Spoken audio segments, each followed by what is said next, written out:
La siguiente transmisión es apta para toda la familia. Contiene closed caption y es financiada con recursos del Fondo Único de TIC.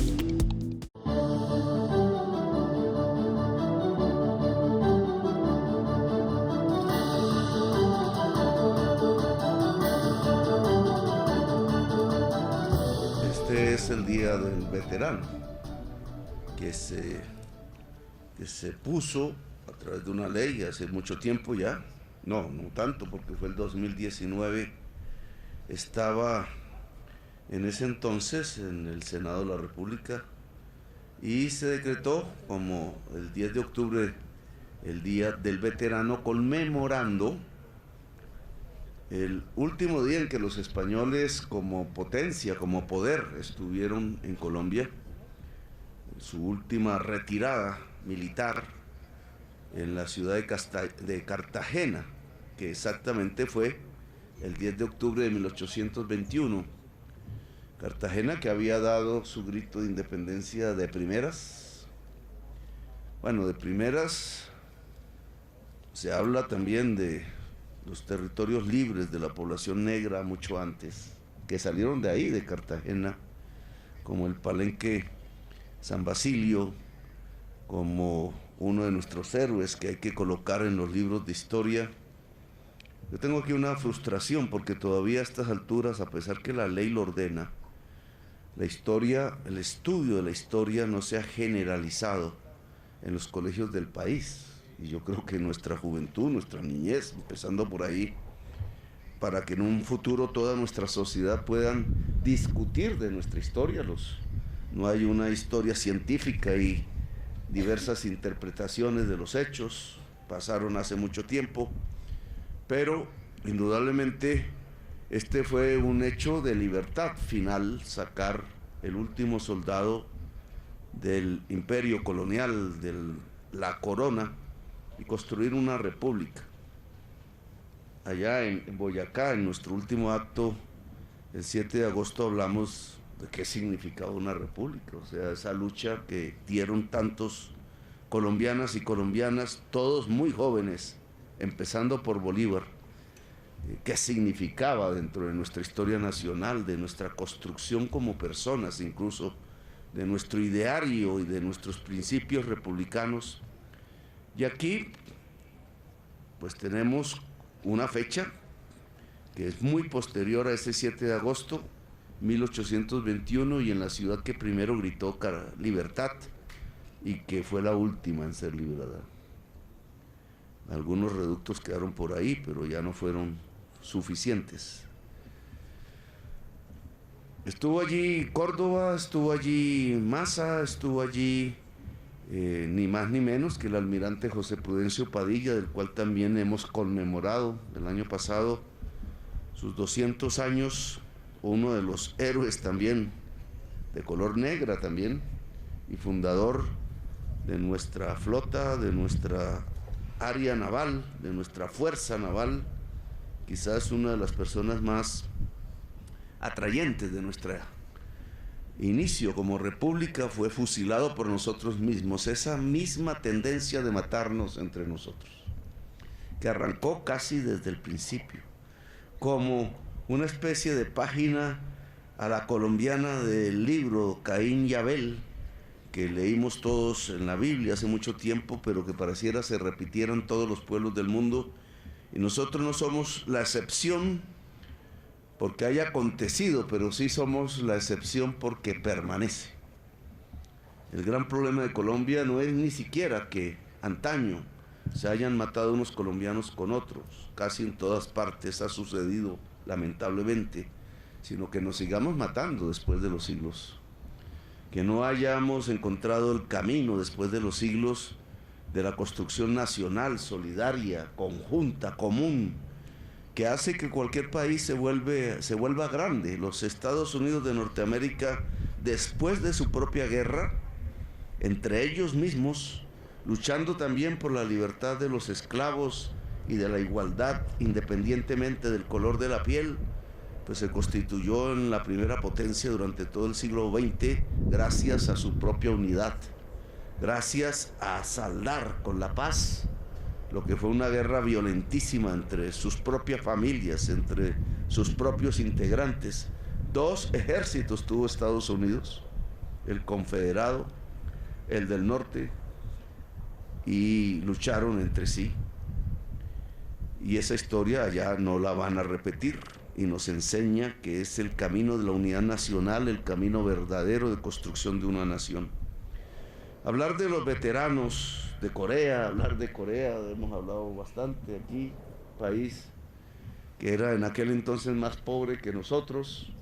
No sé si las personas condecoradas ahora recuerden los paisajes, las aldeas de aquel momento, los momentos en que se encontraban quizás con una familia campesina por allí, en un rincón, en un recodo, subiendo una montaña o al final de la montaña. Y quizás pensaron, aquí hay más pobreza que en Colombia, porque también salían de los campos de Colombia, era un país mayoritariamente rural, y se encontraban quizás por primera vez en su existencia en un país extraño, llevados supongo que en barco, desembarcados allí en algún punto de la península, luchando a morir, porque era a una batalla mortal. Los motivos, etcétera, quedarán también en la interpretación de la historia, pero su sangre quedó allá, y ahí hay una marca de sangre entre Corea y Colombia. Las marcas de sangre no se olvidan, se tramitan, pasan en los tiempos, van de generación en generación, deben volverse fructíferas, en mi opinión, no autodestructivas. Y la marca de sangre entre Colombia y Corea tiene que ser muy constructiva. Lo he dicho allá con el presidente, lo he dicho allá con las figuras con que me he encontrado, no tanto en Corea, sino en muchos lugares del mundo.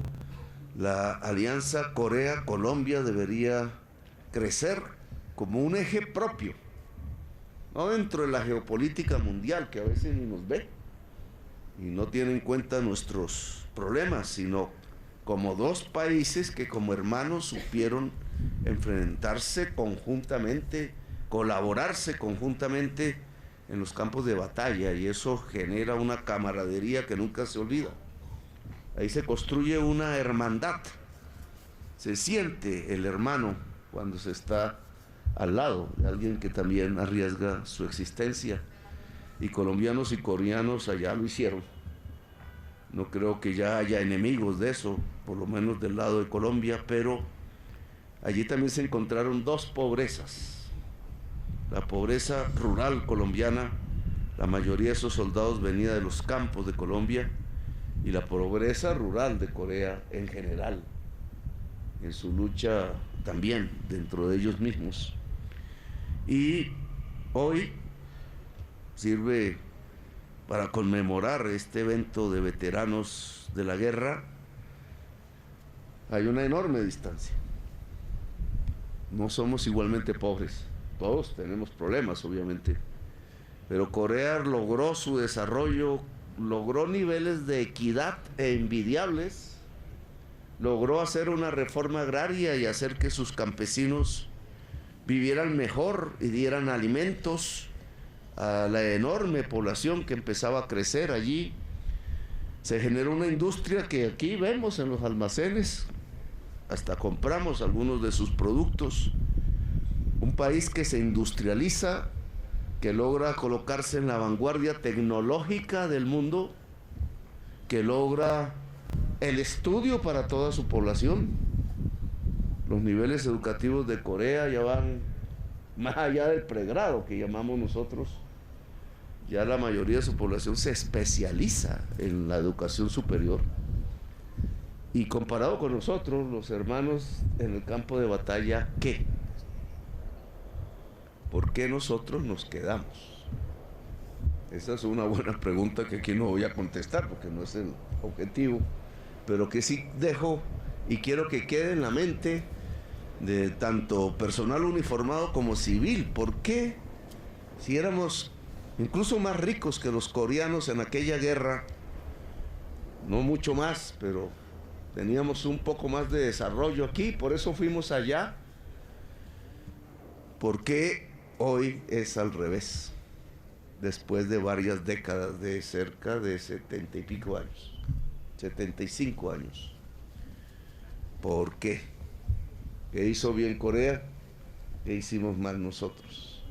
Y eso que hicimos mal nosotros debería no repetirse, porque si no, seguiremos cada vez más en los países pobres de la tierra sin superar nuestros problemas sociales, políticos, económicos. A los veteranos en general, solo podemos mencionar como uno de los grandes éxitos en estos 2 años el tema de la Mesada 14. Fuimos a firmarla, creo, en Bucaramanga fue. La Mesada 14 es un mes de pensión adicional, es la número 14, por eso se llama así, que había sido suspendida por una decisión del Consejo de Estado en el año 2018, que tiene que ver con pues, la pobreza presupuestal de Colombia, con las priorizaciones en el gasto público que no contemplan realmente ni al viejo ni a la vieja de Colombia, en general.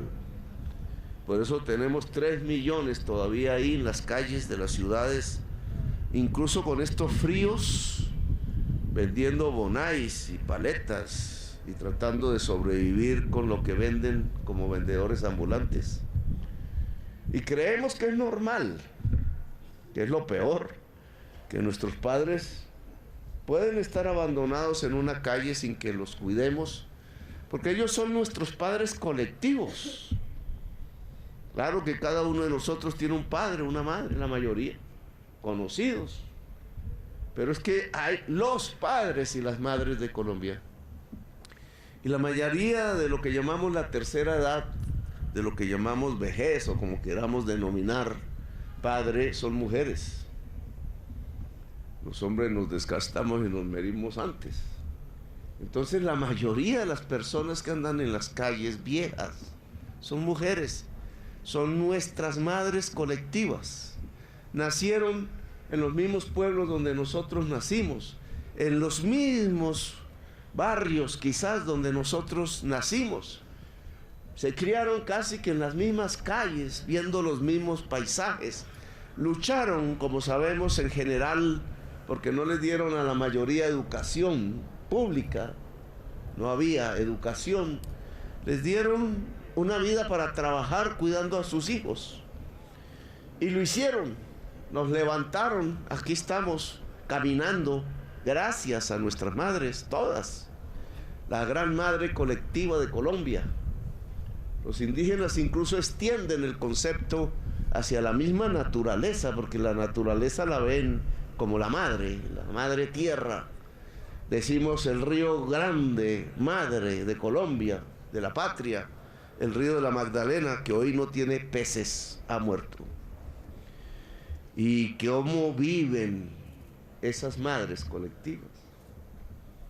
Pues millones en la calle, en la pobreza, mueren de tristeza, solas, abandonadas, frías, quizás queriendo alegrarse, quizás queriendo bailar sus últimas danzas, porque toda la vida lo hicieron, quizás queriendo amar, porque una mujer ama toda su vida, y están allí en las calles. Y cuando uno mira esa circunstancia no puede decir más que injusticia. He aquí una de las causas que nos separan de Corea: la injusticia, no tener justicia. La justicia no es solo un juez, un edificio, un juzgado, unos papeles que se llenan esas oficinas de papeles y de firmas y de a veces de nada. La justicia es que el ser humano pueda vivir en dignidad. Para todo lo demás, las oficinas, la gente, los edificios, el Estado, las armas incluso, pues están al servicio de que la gente pueda vivir mejor y con dignidad. Y entonces esa madre colectiva vive con dignidad. Lo hemos logrado.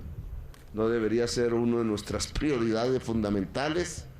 Me hablaban aquí en las medallas de las damas veteranas, que son parte de esa gran madre colectiva. Pues no hay justicia.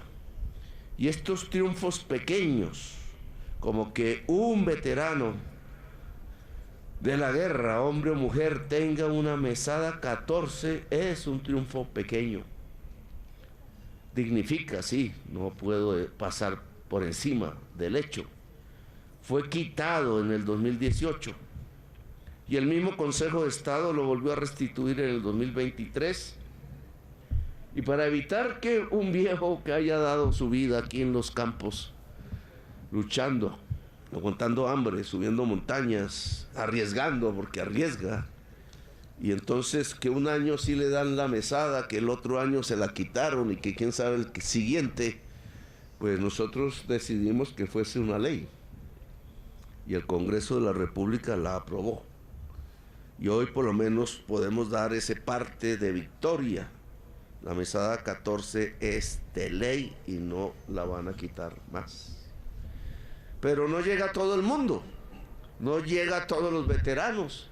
Aquí me encuentro que ni sabemos cuántos, que no están las listas completas, que los niveles de información que teníamos en las décadas pasadas, papeles que se perdían o se quemaban porque estaban en papel, pues no nos da un cabal conocimiento de la población veterana de Colombia, tema que hay que superar a través de las nuevas tecnologías.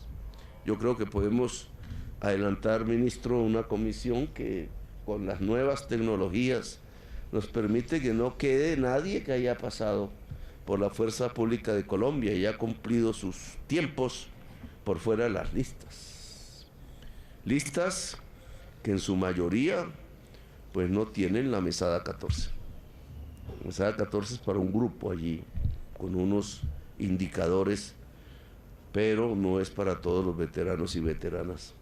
Y ese es un tema a solucionar, que no podemos de una vez, porque seguimos siendo pobres, más endeudados, con menos posibilidades presupuestales, pero que hay poco a poco que cumplir porque es un acto de justicia.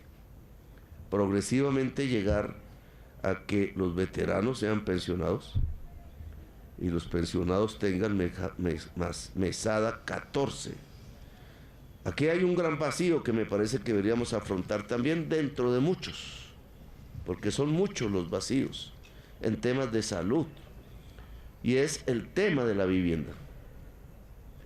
¿Por qué al cabo de 70 años, después de haber entrado al servicio, una persona no tiene casa? Una mujer, un hombre, una familia, digamos. Algunos son solos, otros familias. ¿Por qué no tiene casa? Que yo creo que la vivienda es un derecho también. Es difícil de alcanzar, a todos nos cuesta endeudarse, etcétera, los mecanismos del mercado para dar vivienda. Pero ¿por qué en un ramo tan especial de funcionarios públicos que lo fueron, hombres y mujeres, el Estado no ha logrado cumplir el objetivo de que al menos tengan un lugar donde vivir, lugar digno donde vivir? Y creo que nosotros aquí deberíamos, lo propongo para discutirlo, porque si ligamos los programas de vivienda militar un poco a lo que hay para los civiles, ¿cierto? Los subsidios, los mecanismos que hay hoy, que no han funcionado mucho, pues estamos condenando esto a que no se tenga vivienda después de muerto, ¿ya para qué? Y creo que si nosotros acogiéramos un cambio en la política de vivienda para aquellos que no han podido conseguirla ya siendo veteranos y con una edad hacia adelante, podríamos intentar la construcción estatal de vivienda.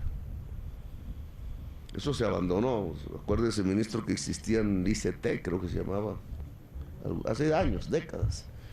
No es que pudiera resolver todo, pero había barrios bien hechos. Tampoco es que se trate de hacer guetos, como se ha intentado, pero ¿por qué no volvemos desde el Ministerio de Defensa y con ayuda del gobierno a una política de construcción estatal de defensa, incluso yo diría con nuestros batallones de ingenieros. Pues se puede contratar la arquitectura, la estética, pero la construcción, la ingeniería puede hacerse por la misma fuerza.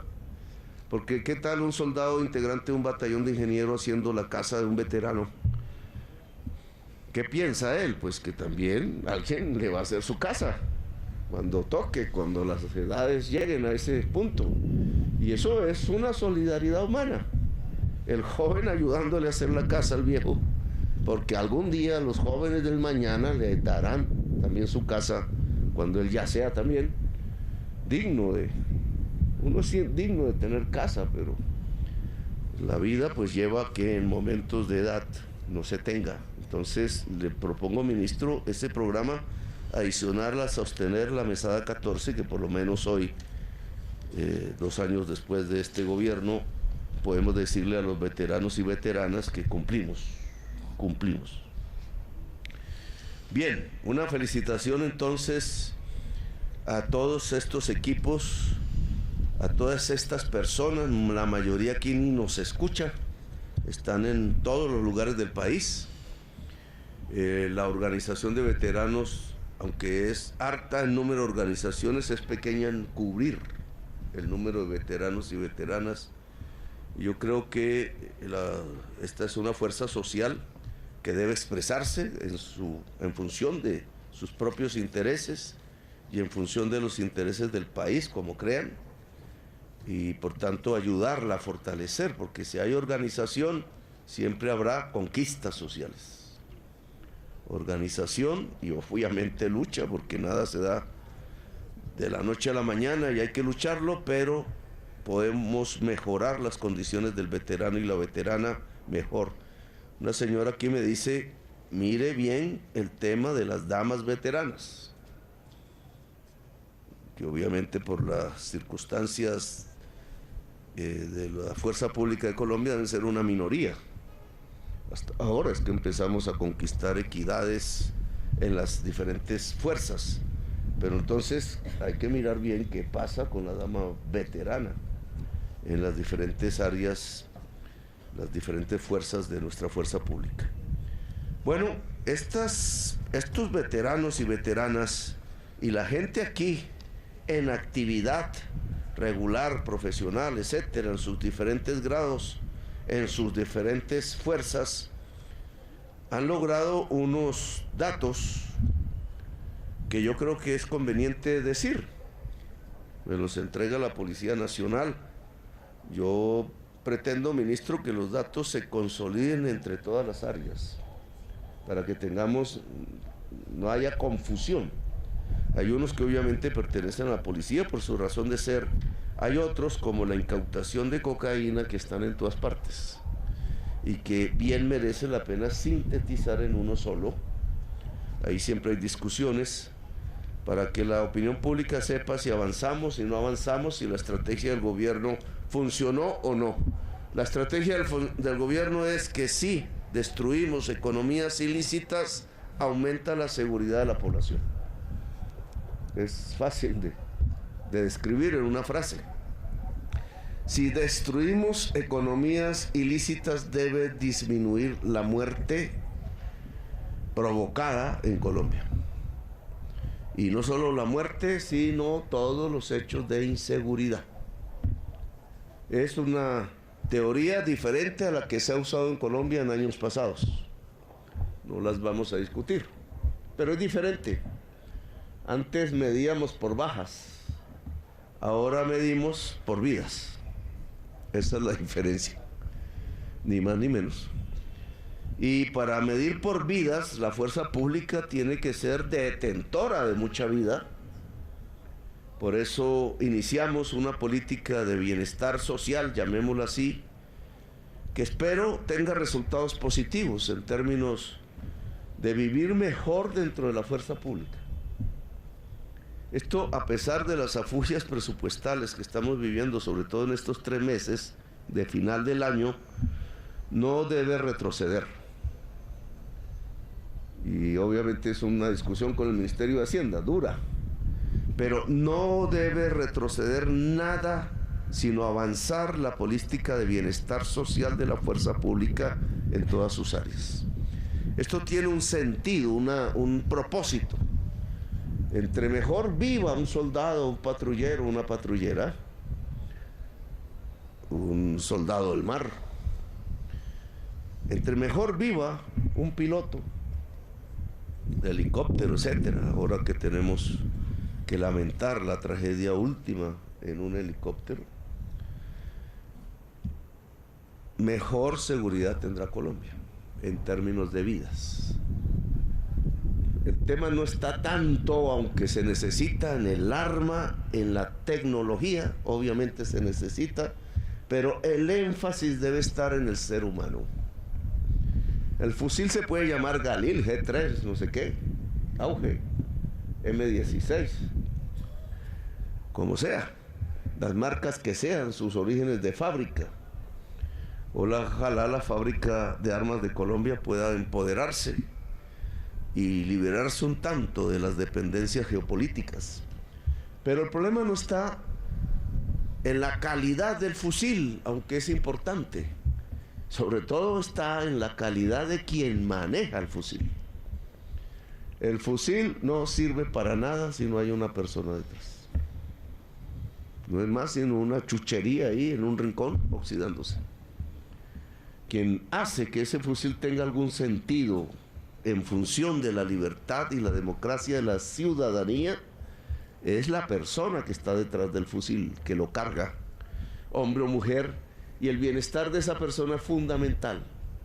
Por tanto, a pesar de la fugia que tenemos, no pueden retroceder las políticas de bienestar social en términos de remuneraciones, en términos de alimentación, que hay que auditar en cada guarnición, en términos de salud, de atención, etcétera, lo que llamamos el bienestar social de un integrante de la fuerza pública, que sabemos hoy es mejor que hace 10 años, quizás que hace 20, pero que tiene que ser mejor el año entrante.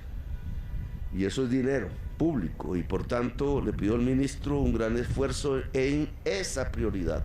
No puede retroceder el bienestar social de los integrantes de la fuerza pública. ¿Qué resultados ha dado la estrategia? Y termino con esto, menos mal ya dejó de llover. Es cierto que si destruimos economías ilícitas, que para hacerlo tenemos que tener una fuerza pública no solo más preparada técnicamente, profesionalmente, sino mejor pagada, porque nos enfrentamos a unos poderes enormes en términos de dinero, corruptos, con una capacidad de corrupción enorme que ha atravesado todo el Estado de Colombia, casi que ha arrodillado partes del Estado, y que ha sido un gran esfuerzo y seguirá siendo tratar de liberarlo de la corrupción. Si ha servido destruir las economías ilícitas, llámese oro, llámese cocaína, llámese trata de personas, nuevas esclavitudes, extorsión, todas estas formas de acumulación de riqueza en manos de unos pocos armados, bárbaros y violentos, pues los resultados que nos entrega la policía lo dicen. Siempre son cuestionables, siempre están bajo discusión. Pero lo que dice la Policía Nacional para el año 2024 con corte 8 de octubre, reciente, del 1 al 8 de octubre, es que el homicidio ha disminuido un 2,9%, aún muy poco, pero disminuye hasta este momento. Lo contrario creo que sigue siendo Bogotá, lamentablemente, que no era así antes, pero así es ahora. Y hay que mirar bien detenidamente Bogotá como un caso que no permite que caiga más la tasa de homicidios en el conjunto de Colombia. 2,9% menos, 3. Hay 363 municipios del país en donde no ha ocurrido ningún homicidio. Y de los 32 departamentos, 17 han experimentado una reducción real del homicidio. Las ciudades que más han caído es una de mis paisanos, Sincelejo, la mayor, ¿cierto? El número de vidas. Cali, que es importantísimo porque Cali se nos había colocado entre las ciudades más violentas del mundo. Medellín, que sigue haciendo un gran esfuerzo. De aquellas épocas pasadas no queda ni rastro, pero hay que mantenerlo. El proceso de paz de bandas en Medellín y el Valle de Aburrá hay que profundizarlo. Y San José del Guaviare, en términos de tasas. Ha caído el secuestro, 30% en un año. Se había disparado para el 2021-22. Es decir, estamos cayendo de arriba. 30% ha caído el secuestro. 46 víctimas de secuestro han sido rescatadas. 18, casi 17% por denuncias. Ha caído el hurto a personas. 17% el hurto a residencias por denuncias. 22% el hurto a comercio por denuncias. 1,9, casi nada, porque los carros cada vez son más. El hurto a automotores. El hurto a celulares, que sigue siendo el delito más extenso. Yo cuando fui alcalde era 22% en términos de denuncias. Los celulares cada vez son más caros, cada vez son más atractivos, pero la caída entonces cada vez son más denunciados. Sugiero, general Salamanca, que se haga la recolección de datos sobre las empresas operadoras de celulares para tener un dato más objetivo. El hurto de motocicletas cayó 7,9. El abigeato, que es el robo de ganado, cayó, y es rural, este es un delito rural, cayó 32%. La piratería en carreteras cayó 32%. Y lo que aquí se denomina terrorismo, que es lo que se deriva de las organizaciones más poderosas desde el punto de vista del crimen, esto no es un delincuente de barrio común, 14% cayó, 14%. Hay un número de capturas, etcétera, de bienes incautados. La lucha contra el narcotráfico, aquí tiene que la policía ha decomisado 290 toneladas de cocaína, pero la mayor incautación proviene de la inteligencia, incluso, más que de nuestros mares.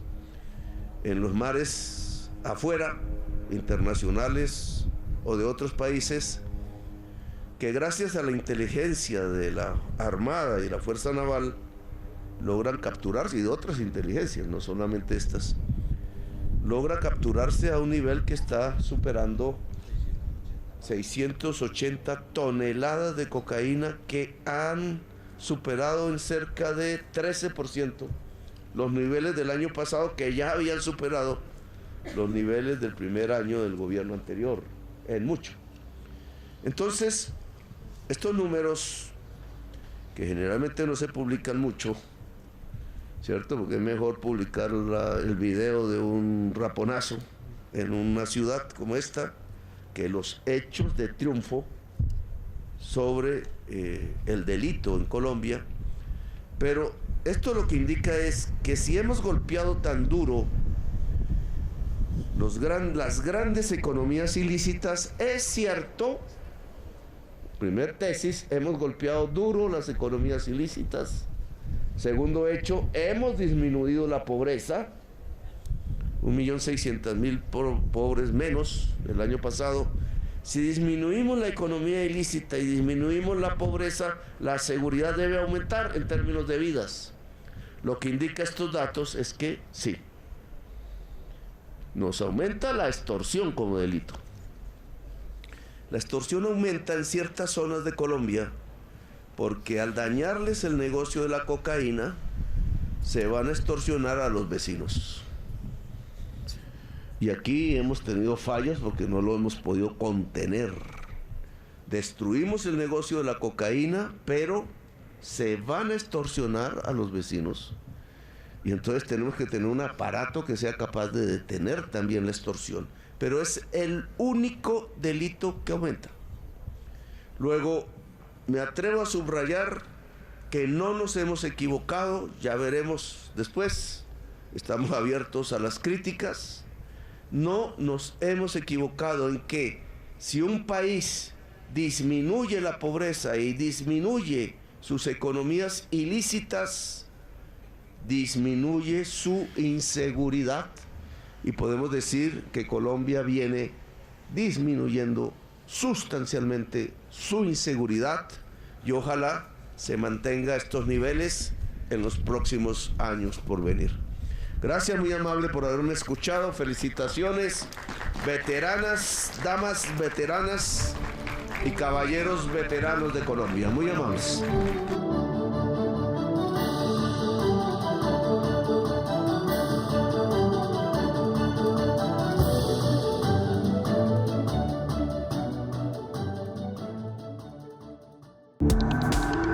Este contenido fue financiado con recursos del Fondo Único de TIC.